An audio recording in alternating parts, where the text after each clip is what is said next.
Ô, meu querido, pode ir? Vamos lá.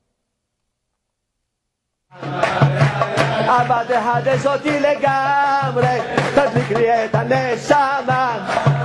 אהבת תחדש אותי לגמרי, תדליק לי את הנשמה. מה שהיה היה, העיקר להתחיל מההתחלה. מה שהיה היה. Shalom, meus queridos, novamente estamos aqui. Muito obrigado pelos comentários, muito obrigado pelas visualizações desse nosso pequeno bate-papo. Eu aqui novamente, Yaakov Ben Israel, juntamente com Mordecai. Shalom a todos. Muito obrigado pela presença. Tá, não vou falar o teu apelido hoje, né? Porque esse estigma não é muito bom, né? Isso não é para agora. Então tá bom.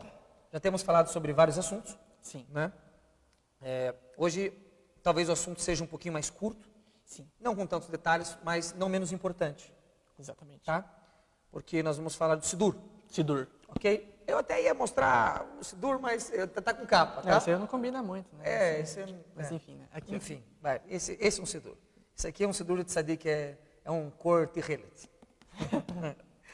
Sidur significa ordem. Ordem. Tanto ordem das rezas. Isso mesmo. Sempre quando você pergunta para alguém a famosa frase, Shalom, Aleichem, Manishmach, ou qualquer coisa do tipo assim, ou como que você está, você sempre fala, Kol Beseder, está tudo em ordem. Ou seja, Seder, ordem. Por isso que tem Seder de Pessa. De Pessa, né? Ordem A de ordem Pessa. do Pessa.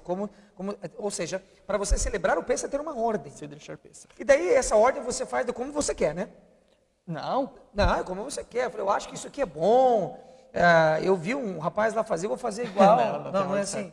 Existem tradições. Sim. Existem tratados, existem comentários, existem várias, vamos dizer assim, nuances, tá? Nesse Seder.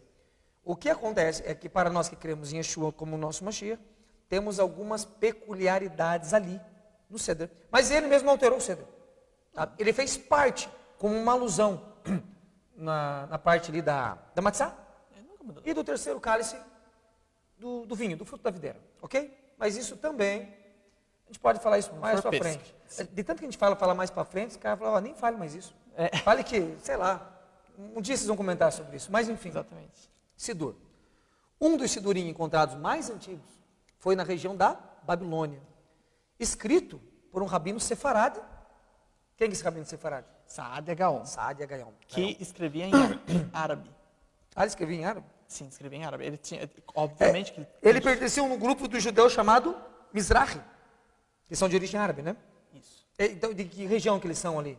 Egito? Isso mesmo, os judeus Mizrahim são de origem árabe. Egito, Iraque, Síria, Jordânia, Iemenitas, que tem uma tradição muito... Os judeus iemenitas têm uma tradição bem à parte, né? Eles são bem, como posso dizer, têm costumes próprios deles mesmos. Então, porque hoje em dia, quando falamos em judeu, todo mundo imagina um judeu rico que mora lá em Manhattan. Exatamente. Primeiro, rico, sim, que não é bem verdade, né? Inclusive, acho que é o contrário. Né? Porque eu fui para Israel, tive a oportunidade, o privilégio, Baruch Hashem, por isso. Você ainda não teve, mas vai ter, né? Estamos rezando por isso. Tá bom? Tanto que está pegando Sidur, rezando todo dia, né?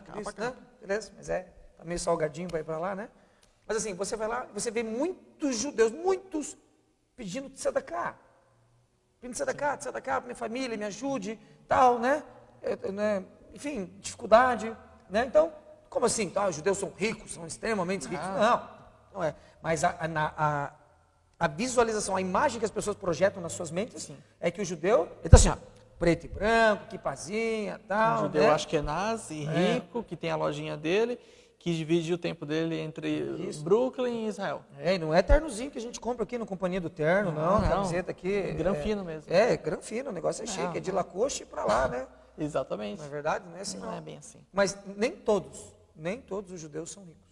Sim. Tá? Em Israel você vê, infelizmente, muitas pessoas menos, não vou dizer pobre miserável, não, isso não tem lá. No início do movimento racídico, no século XVII, o Baal Shem Tov ele se direcionou aos judeus camponeses. Da Polônia e Ucrânia. Eles eram analfabetos e quando você começa a ler a história dos primeiros Rebbeim Hassídicos, eles eram simples. Sim. Não tinham Não dinheiro. tinha toda essa pompa, não tinha todo esse glamour. Nem corte eles tinham. Ou seja, estamos dizendo tudo isso porque, assim, existem judeus ricos e existem judeus pobres como qualquer outro povo. Isso, e não é porque é rico que é snob ou que é soberbo, né? E também não é porque é pobre que é humilde. Sim, é diferente abençoado de rico. Já viu aquele ditado que Deus nos livre, mas tem aquele pobre metido a besta? Isso tem em qualquer povo, em qualquer nação, em qualquer lugar, não é verdade? Tá. Mas falando sobre Sadia Gaon, existe uma particularidade dele que é muito interessante e que tem que ser revista e tem que ser pensado nos nossos dias, tá? Sadia Gaon, ele lutou ferrenhamente contra os chamados judeus caraítas. Quem eram os judeus caraítas? Ou quem são? Até os dias de hoje. Exatamente. O movimento caraíta, né, lamentavelmente, tristemente, né, eles são contra a tradição oral, Torá Shebel-Peh, essa cadeia de tradição oral que os nossos sábios receberam. Eles se devotam apenas e se prendem apenas à Torá escrita. Esse aqui é um Tanakh, mas tem a Torá, né? Torá Shebeksav, apenas a lei escrita. Eles rejeitam a Torá oral. Eles acreditam que tudo o que se deve seguir, que deve ser ensinado e que o Eterno entregou ao povo de Israel, está apenas na lei escrita.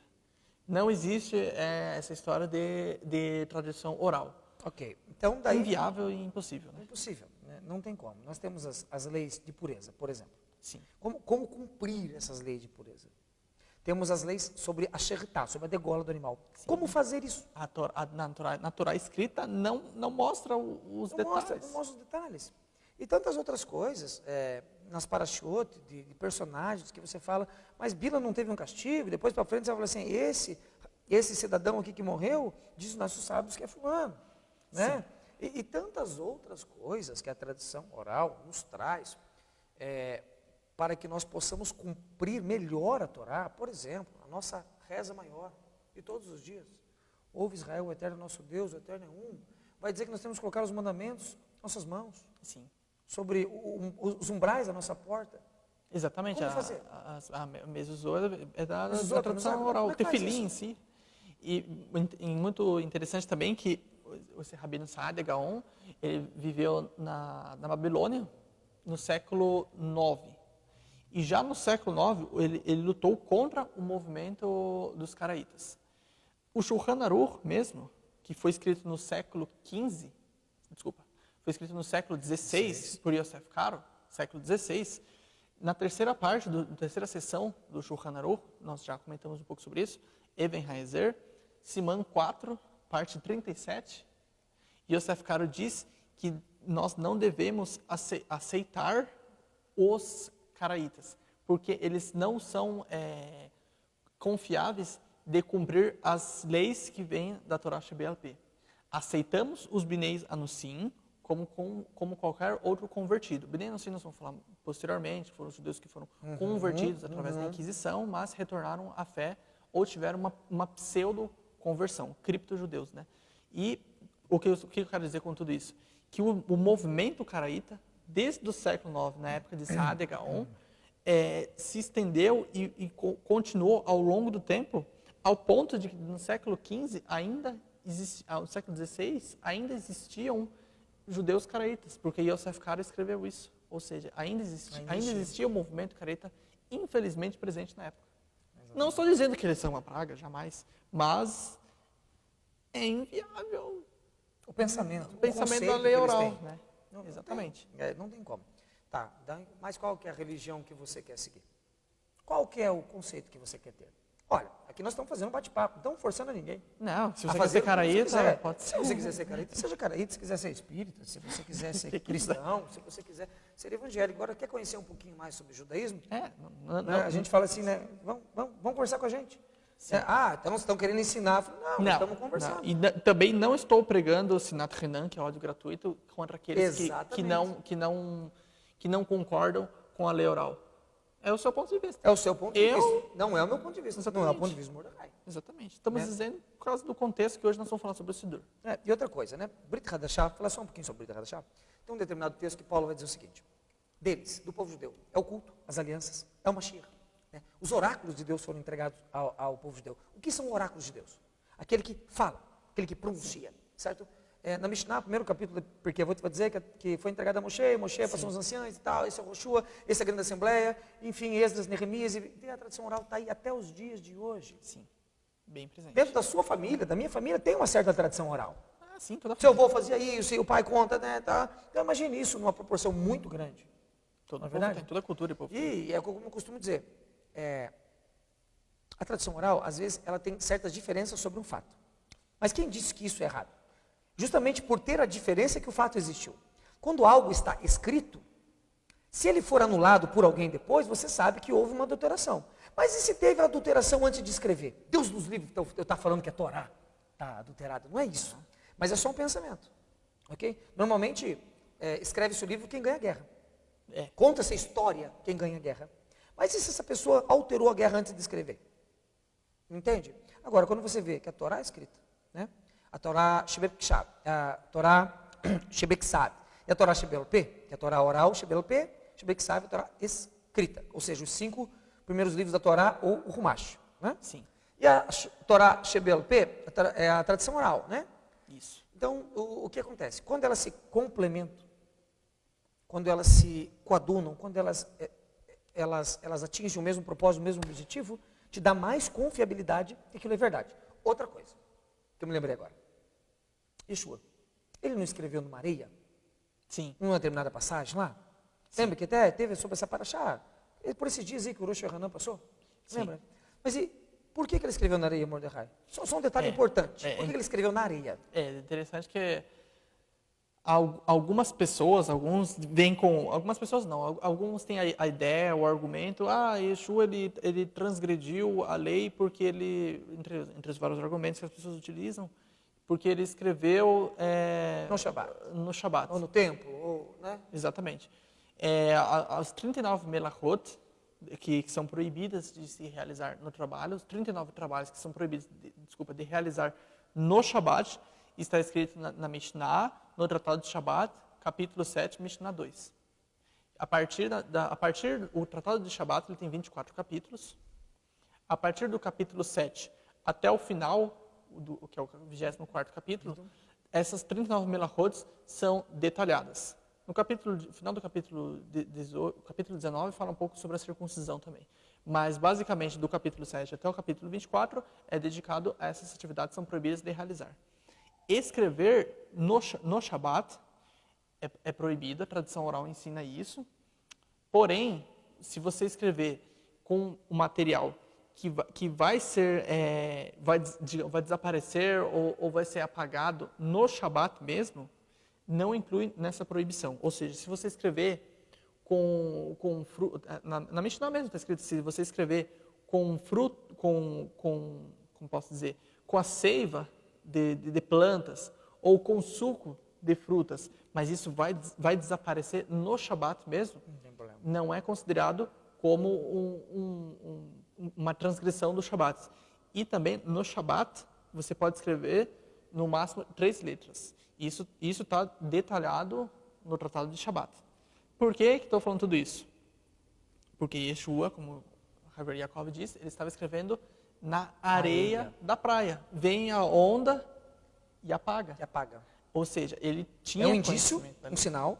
Sim, de que ele tinha conhecimento da lei oral já presente na época. Sim, exatamente. A lei oral diz que você não pode escrever no Shabat, se isso vai durar todo o período que é o Shabat. Se uma pessoa escrever aqui com caneta, e isso persistir durante todo o período de tempo. Ok. Agora, com isso, quero fazer um adendo, tá? Temos a tradição oral, respeitamos a tradição oral. Agora, respeitar e cumprir tudo que está na tradição oral são detalhes que a gente, às vezes, até entre nós, temos algumas divergências. Né? Por exemplo, o Mordecai, ele cumpre a dieta parve. Sim. De muitos anos, de longa data, tá? Então, ele não mistura carne com leite, por exemplo. Ele tem a argumentação dele, né? Às vezes eu quero oferecer um pedacinho de lasanha para ele, não come de jeito nenhum, tá? Mas eu como. tá bom? E eu não vou perder o Olam Rabá e também não vou pro Guerrinon e nem vou ficar um período de tempo lá, tá? Que inclusive a teoria dos católicos de purgatório e tal, vem, né? Tudo vem do judeu, até isso, tá bom? Então, o que acontece? Não tem problema nenhum nisso. Só que nesse ponto, por exemplo, de escrever, vocês escrevem no Shabat? Ora, para aqueles que me acompanham o Mordecai, acompanham nós, a gente evita certas coisas, mas a gente não somente escreve, como transmite no Shabat. Agora, por quê? Sim. Por quê?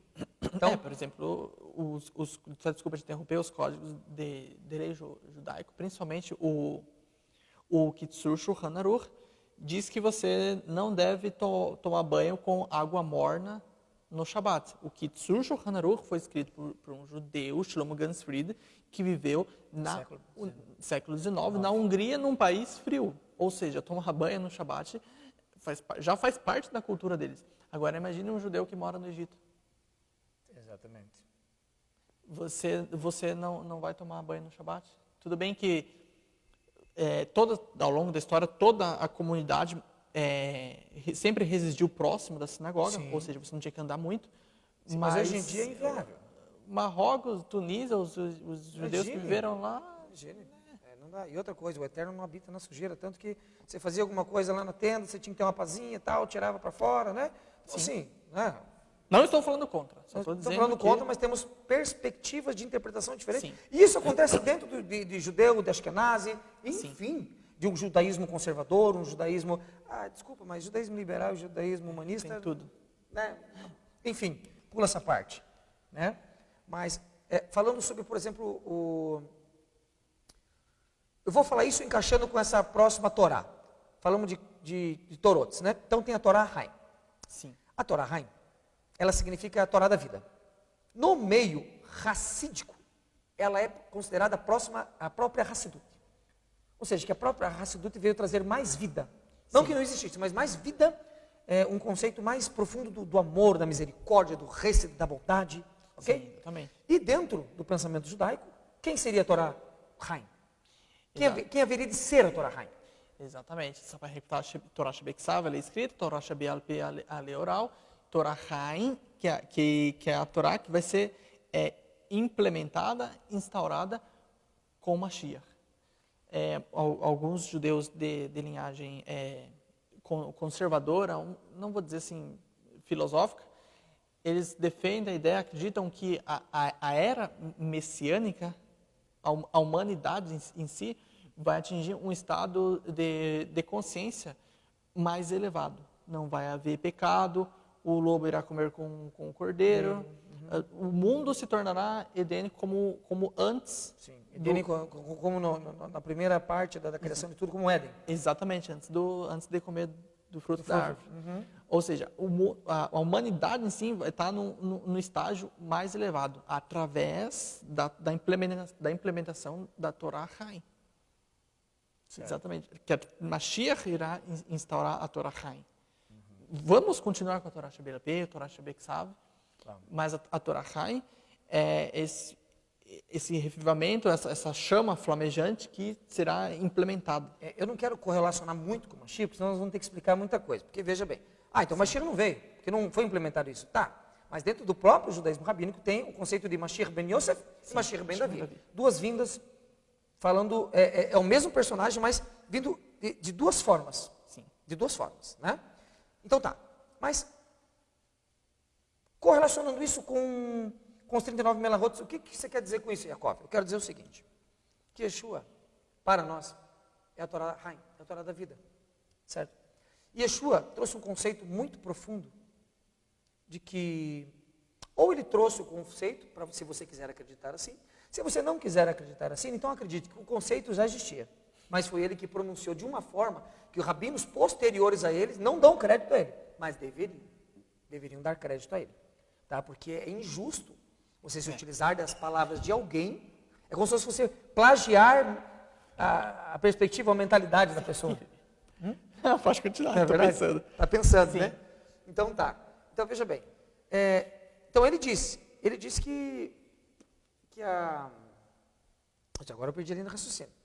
Que Yeshua está falando, que os rabinos tinham que considerar ele. Tinham que considerar Yeshua, porque ele disse que a vida é maior do que o preceito. Lembrem? Sim. A vida é maior do que o preceito. Então, essas pessoas que estão aí, nas nações, certo? Elas estão sem a Torá. Elas estão sem Mashiach. Elas estão, muitas delas, elas estão com conceitos cristãos. E outros conceitos, e com Jesus. Ah, mas não é a mesma coisa? Então, é bem diferente esse Jesus que é anunciado de Yeshua como Mashiach. É bem diferente. Parece semelhante, mas é semelhante em certos aspectos, mas é diferente.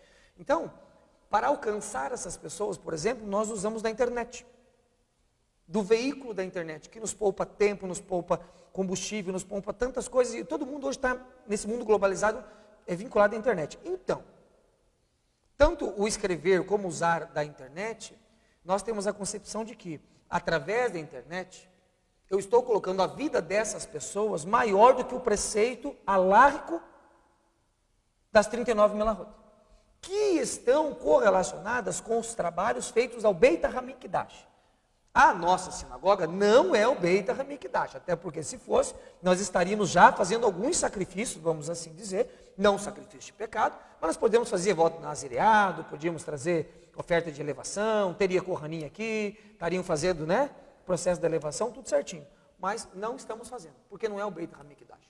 Então, as 39 Melahot, elas se estenderam às sinagogas e ao Shabat e tantas outras coisas, mas entendemos que, para um bem maior, de alcançar as vidas e trazer essas pessoas ao conhecimento da Torá, sim, nós utilizamos a internet como um meio, tá? Como um meio de aproximar as pessoas de Kadosh Baruch Hu, tá? Yeshua não tinha, na época de Yeshua até tinha internet, tinha nuvem de internet. Tipo que o Eterno, o povo de Israel, eu acho que o povo de Israel inventou a internet mesmo, porque, veja bem, o Eterno não falava com o povo de Israel na nuvem? Sim. Já era um meio de comunicação ali, já era uma nuvem de internet ali. Uma nuvem, esquece. Esquece. Brincadeiras à parte, vamos falar um negócio que é sério. Falando sobre essa misericórdia, essa bondade que a gente quer ter com as pessoas, é o seguinte, é o Hesed, é a Hassidut, é a bondade, tá? Os discípulos de Yeshua foram chamados, os talmidim de Yeshua foram chamados de os piedosos, os netzarim, aqueles que vieram também de Nazaré, enfim, tá? Mas veja, nesse conceito, vamos falar aqui sobre o que significa Hassidut, Vem da palavra bondade, A Torá do Mashiach. Noah, por exemplo. Fale um pouquinho, por exemplo, desse personagem, desse grande tzadik. Noah. Certamente, você deve estar perguntando o que tem a ver Noah com Hassidut, Hesed, enfim. O movimento hassídico vem, como Jacob já disse, da palavra Hesed, que significa bondade, esse amoroso, essa carisma. Hesed geralmente é traduzido como bondade, loving kindness em inglês. Noah, por exemplo, Noah vem da palavra Nahamu, Nahen, que significa consolo, conforto. Porque através dos méritos de Noah, ele e a família dele foram salvos de uma bula, que é do dilúvio. Porque na Torá está escrito, no início já da Parashá de Noah, aí Ish, Tzadik, Tamim, ou seja, Noah foi um tzadik, um homem completo. A primeira menção da palavra tzadik está nesse... Exatamente, a primeira.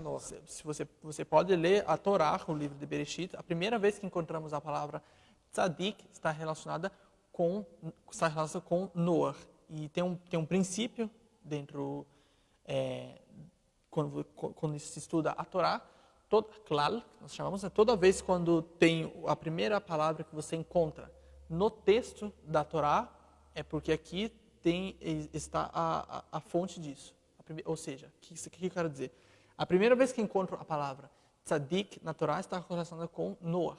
Ou seja, porque Noah foi o tzadik da sua geração e encontrou a palavra Noah, ao contrário, ren, significa graça, porque Noah achou graça diante dos olhos do Eterno. Exatamente. Primeira graça, depois a misericórdia ou o consolo, Interessante que o Eterno estava aflito, vamos assim dizer, O Eterno estava afligido com a humanidade, mas também encontrou em Noah um descanso. Sim, porque exatamente. Ele observava e viu que o Eterno não destrói o justo com o injusto.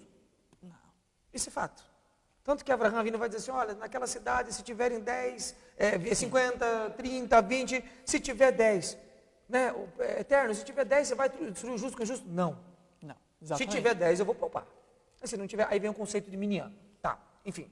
Sim. Mas Noah significa, basicamente, misericórdia. Exatamente. Para que não vou entrar nesse mérito a respeito disso, né?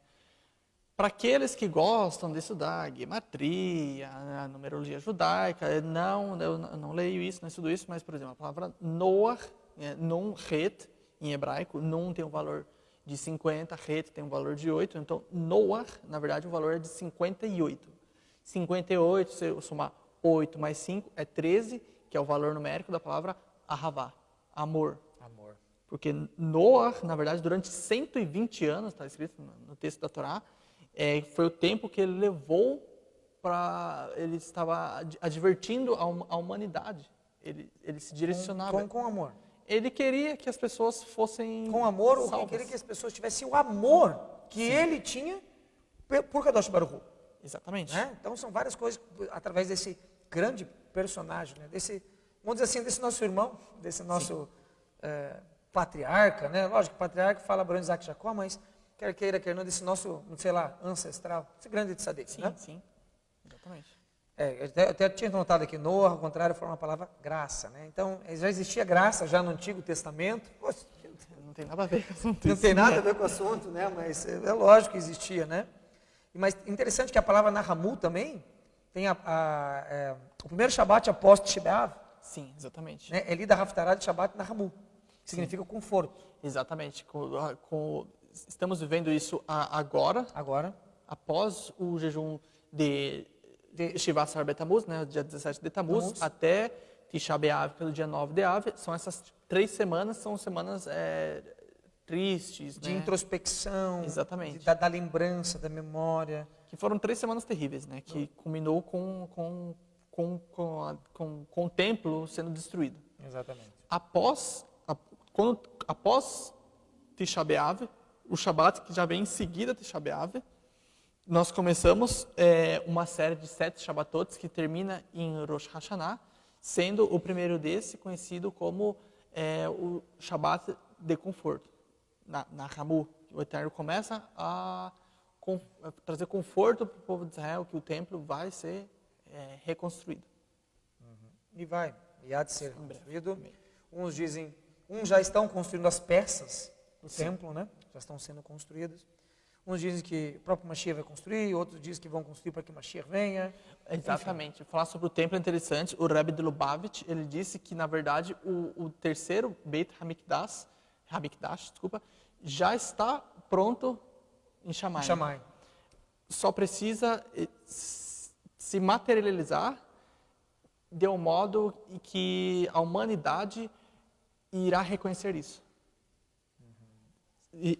Esse terceiro templo, ele já está pronto, mas ele virá, se tornará físico nessa terra. Yohanan, no livro da Revelação, vai dizer que viu a Nova Jerusalém adornada como ataviada, como uma noiva tal, e descia a Nova Jerusalém, e nela a árvore da vida, né? Enfim, não é o tema, mas é só uma correlação. Rebbe de Lubavitch, um grande sábio do nosso povo, morreu em 1994, né? Poucas décadas atrás. Muito conhecido pelas suas sirot.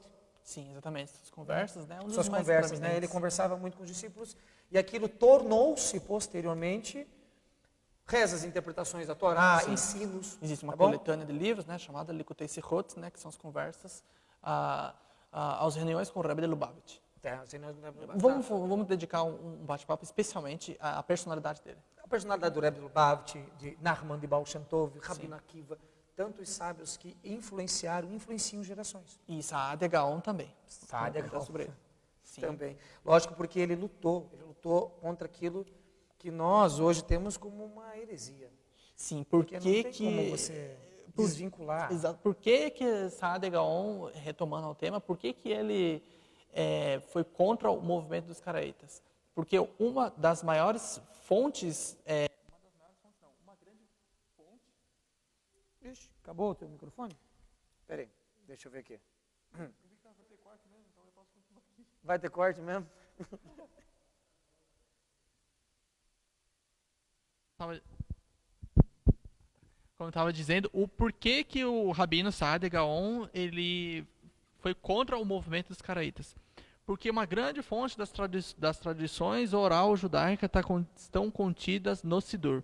Tefilá, Shemone Esrei, Tefilá, Shemone Esrei é a mesma reza, que é o serviço de Shacharit, Netzilat Yadai, antes de rezar, serviço de Kabbalat Shabbat, todas as brachot antes de comer, Birkat Hamazon, todas isso aí são baseadas nos ensinos da Torá Shebel-P. E o movimento caraíta é contra isso, então, justamente por isso, um dos primeiros Sidurim a ser redigidos foi sob direção de Saadia Gaon. Exatamente. Bom, com isso podemos encerrar por aqui, né? Esse nosso breve comentário sobre o Sidurim, né? Sobre Saadia Gaon, um grande Sadi que nós vamos falar da pessoa dele mais posteriormente. Exatamente. Antes de finalizar, lembrando que também o Sidurim, porque é a palavra de Sidur, eles estão voltados para a sinagoga, o rito que você segue. Esse aqui é o Sidur Matzliach, voltado para o público sefarad. Temos o Sidur Harizal, que é o Sidur que os Chabad utilizam, baseados no ensinamento do Arizal, Rabino Isaac Luria. Temos também o Sidur baseado nos ensinamentos do Gaon de Vilna, que é o Sidur Hagra. Temos o Sidurim Breslov. Sim, exatamente. Baseado nos ensinamentos de Nachman de Breslov. Isso. Né? Temos também o... Já falou do Hagra? Baseado nos ensinamentos do Gaon de Vilna, né? Já. Sim. Ou seja, o Sidur está direcionado para a comunidade que você... Tem um Mazor. Mahzor Vitri, ou Vitri, alguns dizem. Que produzido pelos rabinos franceses no século XVIII. Para o público, Ashkenaz. Ou seja, o Sidur é a ordem das rezas que essa comunidade segue. Bem lembrado, eu estava até esquecendo de citar que só que não existe só o Rinat Israel, né? Não. Existem vários Siduris voltados vários. para a cultura, para a tradição ou para aquela comunidade judaica. Exatamente. Né? Bom, o que nós podemos dizer para vocês é continuar nos acompanhando, tá? Nesse nosso bate-papo. Isso mesmo. Né? Sugestões. Nos perdoe às vezes as brincadeiras, é porque como a gente propôs lembra. fazer um bate-papo mais informal, né? Para falar não com tanta seriedade, né? Com tanta pompa, vamos assim dizer. Sim, espero que vocês gostem, sugiram alguma coisa. Obrigado a todos aqueles que estão assistindo.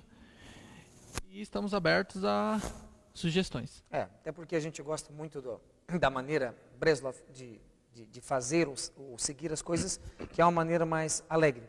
É uma maneira. Eu tenho às vezes na vida, em momentos difíceis, eu posso chorar, ficar triste, deprimido, ou posso tentar amenizar isso com alegria. A gente prefere sorrir. Exatamente. Um dos principais ensinamentos do Rabbi Nachman de Breslov, né, está escrito na segunda parte do Likutei Moharan, 24.1, 24.2, desculpa, que ele diz, uma mitzvah gedolá besimcha tamid.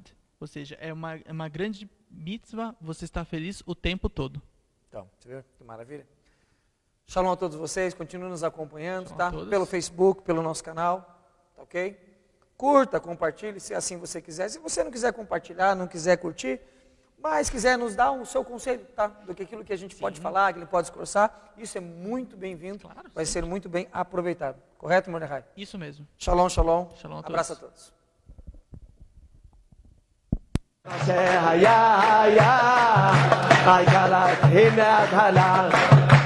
מה שהיה